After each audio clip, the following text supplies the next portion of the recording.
What's going on, everybody? Welcome into the Bills and Jets halftime show.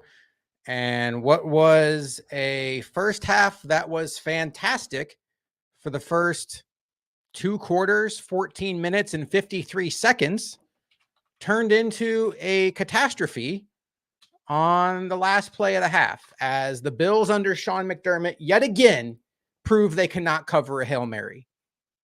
Who thought it was a good idea to rush two on the last play? I would love to know. I would love to know who thought it was a good idea to rush two. The only way a Hail Mary works is if you give the quarterback enough time to throw the ball down there. If you rush four and he still gets the ball off, great. You tip your hat, but you still got to knock it down. You rush two. What is Taron Johnson doing on that play? I don't know. An absolutely perfect first half as far as the Bills offense scoring at the end, bleeding the Jets of timeouts, completely undone by an unacceptable play yet again by Sean McDermott's defense. It's just incredibly frustrating. I wanted to sit here and talk about Ray Davis. I wanted to talk about Dawson Knox. I wanted to talk about Josh Allen. And now I'm sitting here and I just want to vent about a Hail Mary. Completely unnecessary, completely stupid. And now the Jets have absolute life in halftime. When they were down by 10, the Bills getting the ball, and the Jets are just looking for a reason to quit. So annoying, so frustrating, and so unacceptable. I don't even know what to say at this point. Like, do we want to talk about the first half? Does any of it feel like talking about right now? Hey, Ray Davis, 11 for 66. Ray Davis looks like a weapon. Yeah, I mean, Ray Davis looks like a real weapon out there. 2 catches for 50 yards, 11 for 66, an absolute bowling ball. But holy cow, like, I can't focus on anything else but the last play. This Jets team should be ready to be put down on this next drive coming out of half. They should be absolutely left for dead after this next drive. The Bills get the ball. It's 20-10. The offense is rolling. Go down, get a touchdown, enjoy the Jets' misery. Instead, they have all kinds of life. Call time up to set up defense to rush two. I agree 100%. What are we doing?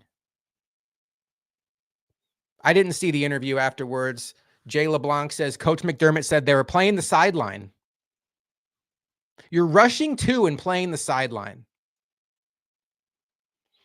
McDermott does everything so scared of the worst case scenario that he ends up leaving open possibilities that shouldn't be possible. It's just like 13 seconds. They were so scared of Tyreek Hill catching a ball and running for another touchdown that they completely forgot what the scenario was and allowed the Chiefs to get 2 big completions and get into field goal range. Guarding the sidelines. There's 8 seconds left. Give your cornerbacks a little bit of outside leverage. Have them stand 15 yards off the line of scrimmage. There's your sideline guard. The rest of it, just play defense. God, I don't know what to even say at this point. It is so frustrating. I don't want to rage in front of all of you, but this is the kind of stuff that bad teams do. The Bills should be going into halftime right now feeling like they just took the Jets' soul. That last drive by the Bills was a thing of beauty. From the clock management to the third down execution to really catching Ulbrich and the Jets coaching staff over their skis as an interim coach tries to manage both the defense and managing the team as a head coach. Can't notice that he has 12 guys on the field because he's got his defensive coordinator cap on, doesn't burn one of his timeouts. And all of that is just completely undone by an absolutely terrible play by the Bills defense. I don't know what to say at this point. We saw it in Hail Murray. We saw the Chargers like the very next week. We're going back to 2020, folks, so bear with me. The Chargers the very next week, complete a Hail Mary, but it's down at the 2-yard line or whatever.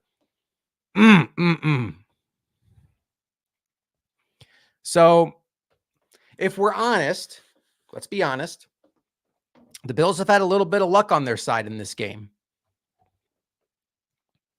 The touchdown drive right before Josh Allen throws it to Kincaid, Josh Allen fumbled the ball, and that was a bad fumble. And, you know, you don't want to get too mad about Josh Allen trying to make a little something out of nothing. But that fumble could have easily gone to the Jets, and that would have felt just like this.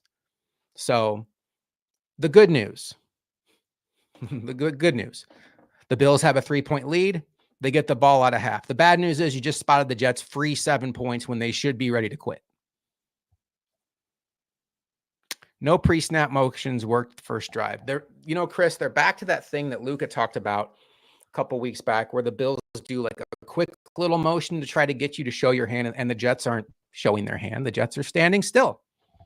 And it's not telling the Bills anything. But I'm not overly mad at the offense. I mean, they have three touchdown drives in the first half against the Jets. I thought the Bills were going to win this game 20-10. They have 20 points at halftime.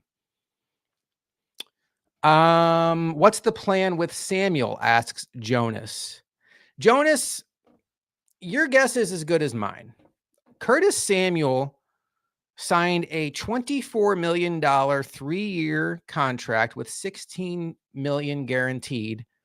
And last week, in a day where they had no Khalil Shakir and they just needed healthy bodies at the wide receiver position, he caught one pass for -1 yards.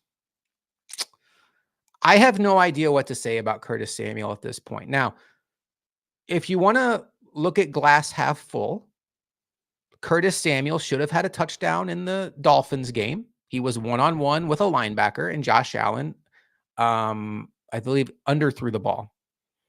Tonight, Curtis Samuel lines up in the backfield again, one-on-one with a linebacker. Josh Allen overthrows the ball.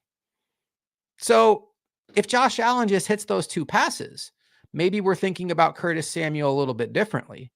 He did have the toe injury in training camp. But right now, that looks like a really bad investment.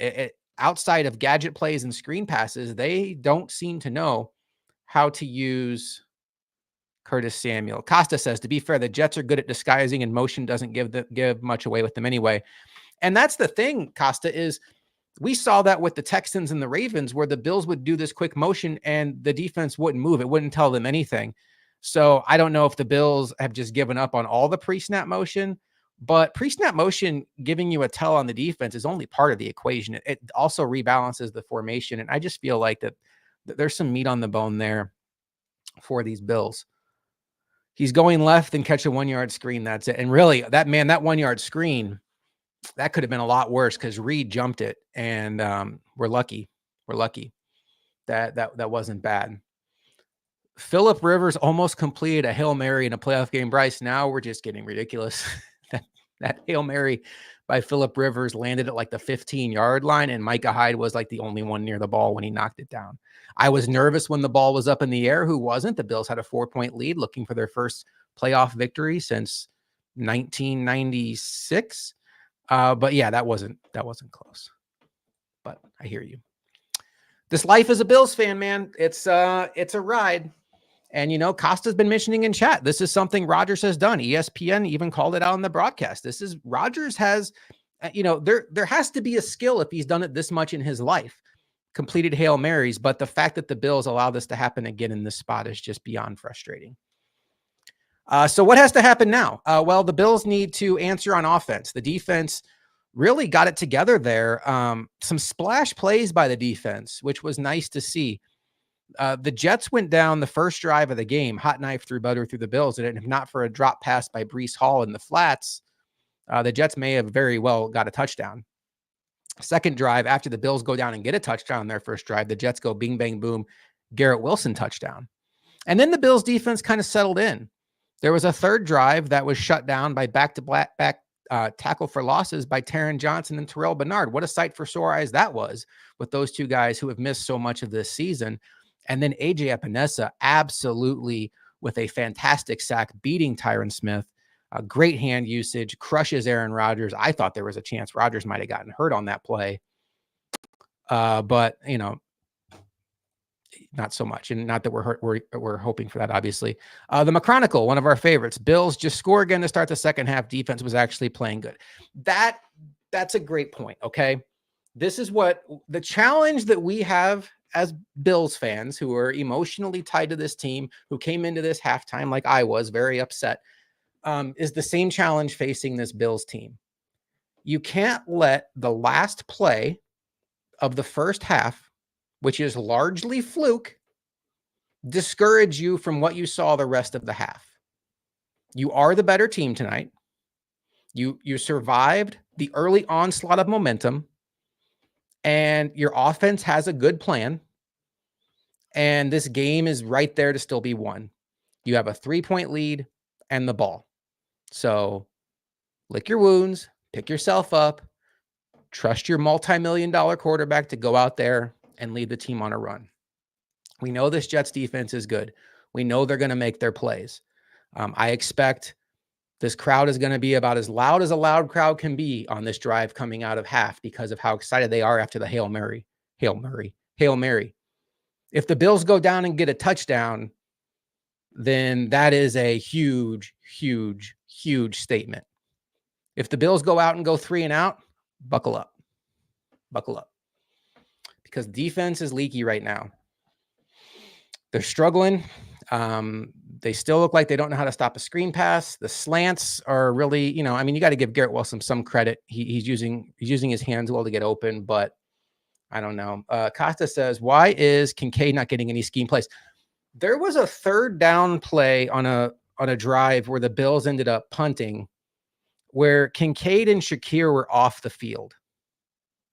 I know the Bills want to use this everybody eats mindset, but I think there's a difference between everybody eats and everybody plays. Backups are backups for a reason. Like, yeah, you want to rotate guys in when guys get tired, but everybody eats shouldn't extend down the entire depth chart. Like, Dalton Kincaid should be on the field 80% of the time. We don't have enough weapons to not have that happen. If Khalil Shakir is on a snap count because of a foot injury, I can live with that. But I'm tired of everybody eats being everybody plays. The big pass to Ray Davis, the very next play, you had Alec Anderson, Dawson Knox, Mac Hollins, and Marquez Valdez-Scantling on the field. Everybody else that I just mentioned, Kincaid, Shakir, off the field. Yes, as Costa, I'm going to give Costa the last word. More Ray Davis. Ray Davis has been phenomenal. We're going to need him in the second half. Looks so far so good for him. Offensive line getting a lot of push. I'm going to get out of here. If this one ends in heartbreak, maybe I'll record something for the channel afterwards. Lucas says game coming back on. Go Bills. Settle down. Settle down. Let's all do this.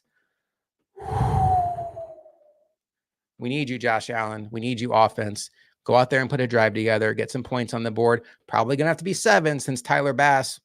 Different conversation for a different day. Enjoy the second half. Luca and I will be back for Bills Chat as a Tennessee Titans post-game show. And I see Wowza in the chat. We'll see what that's about. And I will talk to you all next week on the Bills Chat.